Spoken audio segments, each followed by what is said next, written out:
ও আজকের এই মামাটি মানুষের নেত্রী, বাংলাদেশের মানুষের মনের মণিকোঠায় যিনি স্থান করে নিয়েছিলেন, যার মৃত্যুতে কোটি মানুষের চোখের পানি পড়েছিল, সেই নেত্রীকে আজকে আপনারা শ্রদ্ধার সাথে স্মরণ করার জন্য আজকের এই শোক সভা বা দোয়া আয়োজন করেছে। এর জন্য আপনাদেরকে ধন্যবাদ।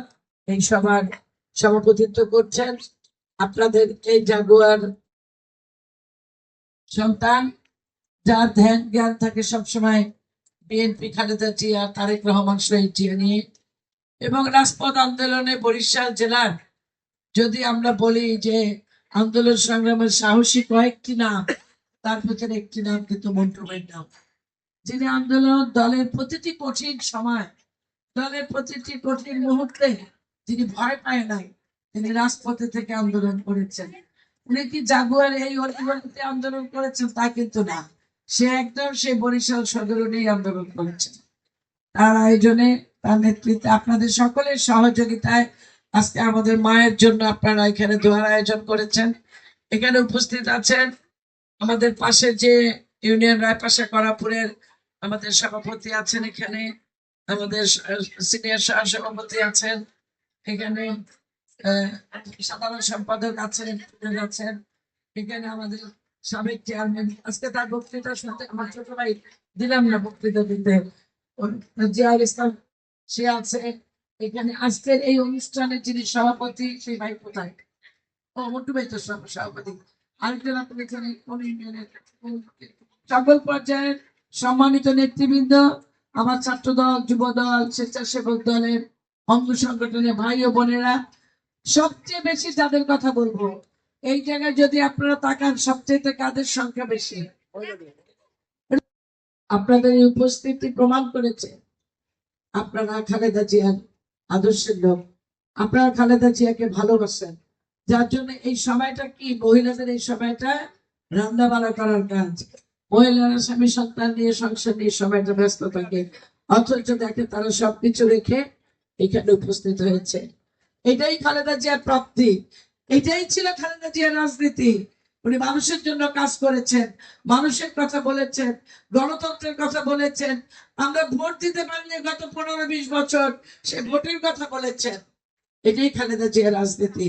আজকে দেখেন আমাদের সেই নেত্রী, যাকে আমরা কিন্তু বলি গণতন্ত্রের মা, একজন নেত্রী কখন মা হয়ে উঠছেন যে প্রতিটা মানুষের ভিতরে তাকে এমন ভাবে স্থান করে নিয়েছেন যে খালেদা জিয়া বাংলাদেশের এমন একজন নেত্রী যাকে নিয়ে কারোর সাথে কোনো তুলনার সুযোগ নাই। আরেকজন নেত্রীও তো এই বাংলাদেশের রাজনীতি করে রাজত্ব করে গেছেন, রাজত্ব করে হাজার হাজার কোটি টাকা নিয়ে একদম ঘর বাড়ি সংসার 14 গোষ্ঠী দিয়ে পালিয়ে গেছে। একটা মিথ্যা মামলায়, একটি অসম্মানজনক মিথ্যা মামলা, ষড়যন্ত্রমূলক মিথ্যা মামলা, খালেদা জিয়ার এত জনপ্রিয়তা, খালেদা জিয়াকে বাংলাদেশের মানুষ ভালোবাসে, খালেদা জিয়াকে বাংলাদেশের সাধারণ মানুষ ভালোবাসে, সর্বস্তরের মানুষ ভালোবাসে। এটা কিন্তু শুধু ভালোবাসা থেকে, এটাই ছিল খালেদা জিয়ার অন্যায়, এটাই ছিল খালেদা জিয়া কেন মানুষ এত ভালোবাসে, এটাই শেখ হাসিনা সহ্য করতে পারে নাই। একটা মিথ্যা মামলা দিল, যে মিথ্যা মামলাটা ছিল অসম্মানজনক। সারা জীবনে খালেদা জিয়ার জীবনে কেউ খুঁজে পায় নাই এতটুকু অসৎ জীবন যাপন, কোন ধরনের দুর্নীতি কিছু খুঁজে পাওয়া যায় নাই, তার বাংলাদেশে কোনো কিছুই ছিল না। কিন্তু ওই জায়গায় খালেদা জিয়াকে উনি অসম্মান করতে চেয়েছিলেন, কিন্তু আল্লাহ রাব্বুল আলামিন তার ইচ্ছা, আজকে তুমি অসম্মান করতে চেয়েছো, আজকে তুমি কিভাবে অসম্মানিত হয়েছো? নিজের বাড়িতে, নিজের দেশে, নিজের জায়গায় তোমার জায়গা হয়নি, আর হাজার কোটি মানুষের চোখের পানিতে সিক্ত হয়ে আমাদের মা আজকে ঘুমিয়ে আছেন ওই তার স্বামীর পাশে। শেখ হাসিনার প্রতিহিংসা আজকে এমন ভাবে তাকে নির্যাতন করেছিল, আপনাদের ঘরে নাই? আমরা কেউ ঘরে থাকতে পেরেছি? উনি ঘরে থাকতে পেরেছেন?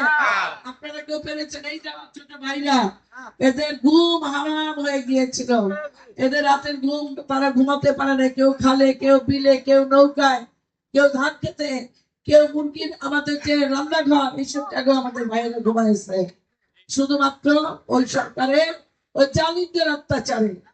আজকে আমাদের নেত্রীর একটাই স্বপ্ন ছিল, বাংলাদেশে মানুষ ভালো থাকবে, তার বাংলাদেশে মানুষ সুস্থ থাকবে, তার বাংলাদেশে মানুষ নিরাপদে থাকবে। আজকে তার সন্তান, আজকে শহীদ রাষ্ট্রপতি জিয়াউর রহমানের সন্তান, আজকে বেগম খালেদা জিয়ার সন্তান জনাব তারেক রহমান সেই দায়িত্ব নিয়েছে।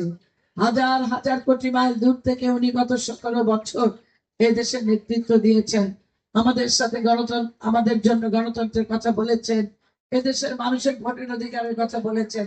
তার প্রমাণ কিন্তু এদেশের মানুষ দিয়েছে। উনি যেদিন 25 তারিখ বাংলাদেশে আসলেন, আরেকটি ইতিহাস বাংলাদেশের রাজনীতিতে নতুন করে সৃষ্টি হয়েছে।